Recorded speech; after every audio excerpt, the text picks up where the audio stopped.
Welcome back to A Slice of News, where I cut you off a slice of news. At long last, the long-held back Epstein files are coming out, maybe. Last night, with a single no vote, the House passed the measure to compel the Department of Justice to release the Epstein files with a vote of 427 to 1. This sort of almost complete agreement on something is incredibly rare to see, especially these days.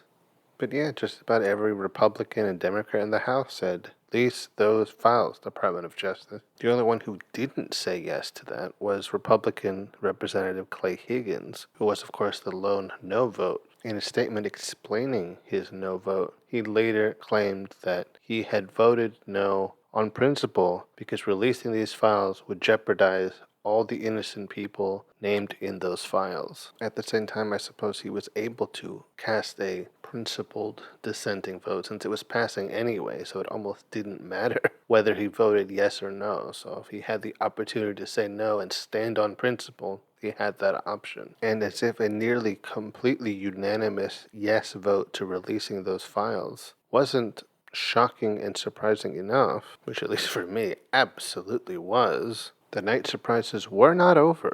When the news initially broke that the bill had passed in the House, my first thought was, okay, great, good, but now it's going to be stuck in the Senate, and who knows how long they're going to drag their heels on that vote. Considering how much of an ordeal it was just to get enough representatives on board to agree to a vote on this, which included them stalling nearly 2 months just to swear in Representative Adelita Gielva, who was that critical 218th vote to get the bill voted on in the first place. The Senate is going to be another impediment to getting these files out there, assuming they even pass it at all. And I guess all those senators were listening to my inner thoughts, because mere hours after it passed the House, the Senate said, go for it, no changes, and passed the bill by unanimous consent. Chuck Schumer later said about it, quote, the American people have waited long enough. Jeffrey Epstein's victims have waited long enough. Let the truth come out. This is about giving the American people the transparency they have been crying for. And I agree with Chuck. I've been saying for a long time, let's see those files. So the bill got past the House, it got past the Senate. Files are coming. Well, that's where the maybe comes in, because the final step to officially compel the Department of Justice to get those files out is to get it on President Trump's desk and for him to sign it. Then, and only then, can this be a done deal. And if he felt like it, he could very well just presidentially veto this bill, which means the process gets stalled because the bill gets sent back to the Senate, and what's been up to now a pretty smooth process gets jammed up. Now, reportedly, there's enough votes in the Senate that even if our dear leader decides to put his presidential veto on it and send it back to the Senate, there are enough votes to override that veto. And given the fact that it so quickly passed through the Senate with unanimous consent this time, I actually am inclined to believe that. But will it come to that? Are we going to see President Trump try to stall everything by giving a veto? It's all up to him now. And this whole thing can't be easy for the president. After such a long time denying he did anything wrong, that this was all a Democrat hoax, he had to watch his fellow Republicans in Congress basically say, yeah, but let's see the files anyway. In a recent social media post, the president said, quote, I don't care when the Senate passes the House bill, whether it's tonight or at some other time in the future. I just don't want Republicans to take their eyes off of all the victories that we've had. To me, that seeming indifference strikes me as a bit insincere, but that would be completely on brand for our president, despite his previous claims that he had nothing to hide, that he had nothing to do with the, quote, sick pervert Jeffrey Epstein. It's been fairly obvious that he has no interest in having these files come out. But it's also possible that seeing how resistance might actually make him look worse, he's changed his tune a little bit and been, I don't care, release the files if you want. But he definitely cares, and he cares a whole lot. And it's because he obviously cares so much that this recent flip on being for releasing them struck people as a little odd.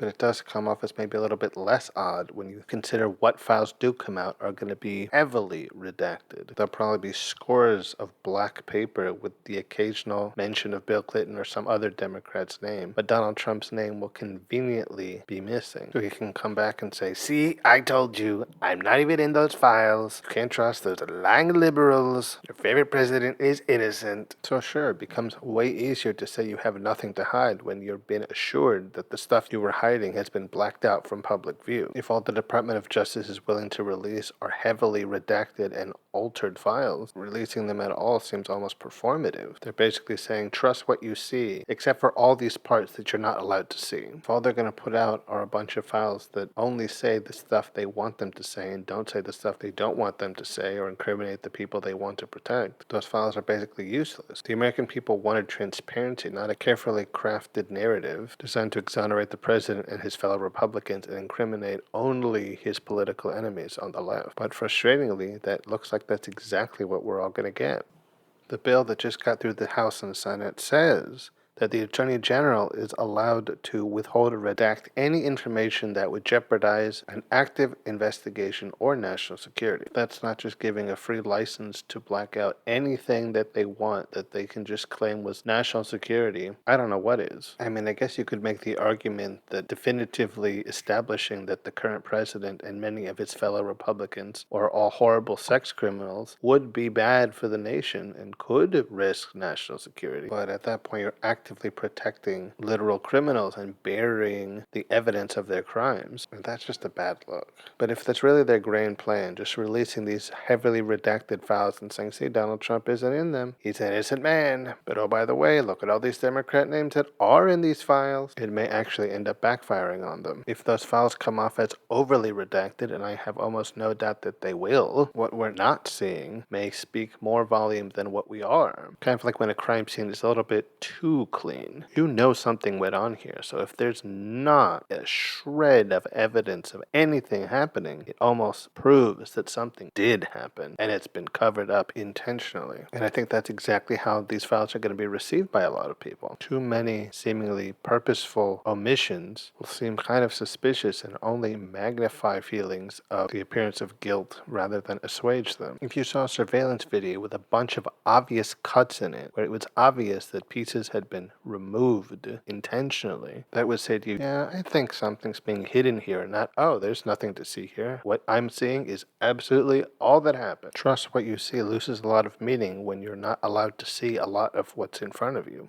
But at the same time, to many people, Trump's guilt is clear and obvious, and no amount of obfuscation or redaction of files can hide that. Well, not permanently in any case. The truth, the real truth, the entirety of the truth will eventually come out. I do not doubt that. At the same time, if history has taught me anything, in all likelihood it will come out posthumously when it comes to Donald Trump. They'll say, yeah, the evidence is clear, he did all kinds of awful, terrible crimes, but you can't lock up a dead guy, he's dead. And that would just be the end of it for him. So I can only hope that justice comes for him while he's still living. And I'm sure that's a sentiment shared by all the victims, by all the people whose lives he irrevocably damaged with Epstein and all the others. When you really get down to it, that's what this entire fight to get these files out has been about. It has always been about accountability, making sure these awful victimizers are named and punished for the things that they did. Something that all those victims deserve. And to see that journey so slow, and to have someone that they know for a fact is guilty and complicit to lie to the American people and say they had nothing to do with it and were never involved, has to be torturous for them. They want and deserve justice, and a heavily redacted file with all the important names blacked out is not justice. If that's the best the DOJ can do, they should be renamed the Department of Injustice. I suppose one of the only real saving graces is that I feel like many people are not going to trust or believe these redacted files that may be released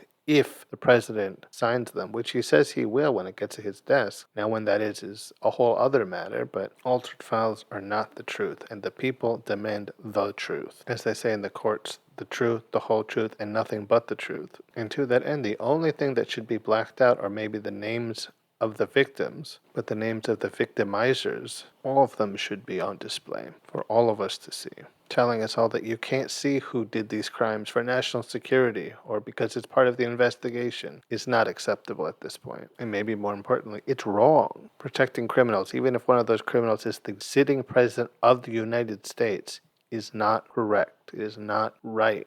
And if that's the way they want to play this, they should be ashamed. But I also recognize this is an administration that lacks the capacity for shame. And doing wrong is what they do. But in the end, all of this is just the beginning. It is not the conclusion. The final chapter on the Epstein files has yet to be written, and everything that happens next has not yet been determined. I have little doubt that we have yet to see all the twists this story has to offer. So all we can do now is wait for those files to be released, as altered and redacted as they undoubtedly will be, and we'll just have to see what happens next. Until then, I will have to be cautiously optimistic, but try to not get my hopes too high, even when it feels like at long last the trap is finally starting to close. Alright guys, that's going to be it for this episode of A Slice of News. I've been your host, Mr. Slice, and until next time, when I cut you off another slice of news.